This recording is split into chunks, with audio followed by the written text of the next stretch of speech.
Around 2 years ago, playing above the staff physically hurt me. And physically hurt everyone's ears. And I'm certainly not a master now, but high notes definitely don't hurt. And mentally, I finally don't see them as different from all the other notes on the horn. In this video, I'm going to tell you the real reason I went from this to this with zero physical pain. I'm not going to tell you exactly what I'm doing because we're different people and sometimes we just have to conceptualize things differently. But something that might click better for you is if I tell you what I'm not doing. I am not moving the mouthpiece on my face in any way. I used to do this a lot to force notes to come out.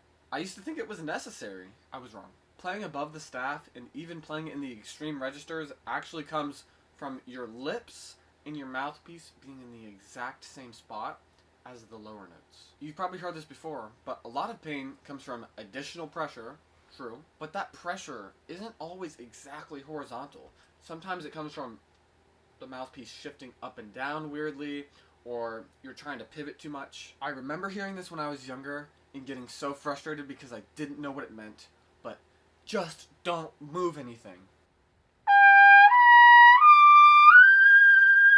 Yes, you can see a decent amount of movement when I do that, but most of it's coming from changing the state of the muscles on my face. I don't actually feel anything move even a millimeter when I do that. The second thing you do not want to do is change your setup every time you play. This seems incredibly obvious, yes. But I did this for so long, so I'm just trying to look out for those younger Max Parishes out there who just can't understand this concept. I relied way too much on having a good approach. You need a good approach, which in my opinion is basically singing, and you need a good physical setup when you play. I genuinely used to think that consistently playing the same day by day by day was impossible. I came to the conclusion that it was just luck if I was going to pick the horn up and I was going to sound good.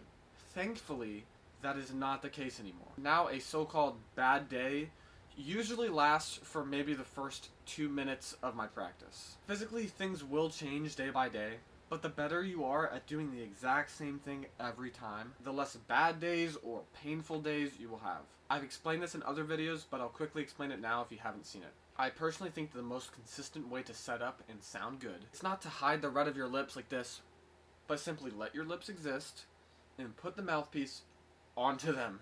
Every time, just put it right where it feels like the sweet spot. I know most of you probably already do this by nature, but I know some of you don't. And once again, if your lips are too big to fit in the mouthpiece, you will have to curl them in a bit. I really wish I knew these simple facts like 10 years ago, but nobody laid it out this clearly for me back then. Don't geographically move anything on your face to change pitch, because it won't work, and it will hurt if you do. If this video was helpful, share it with somebody who always complains about their face hurting.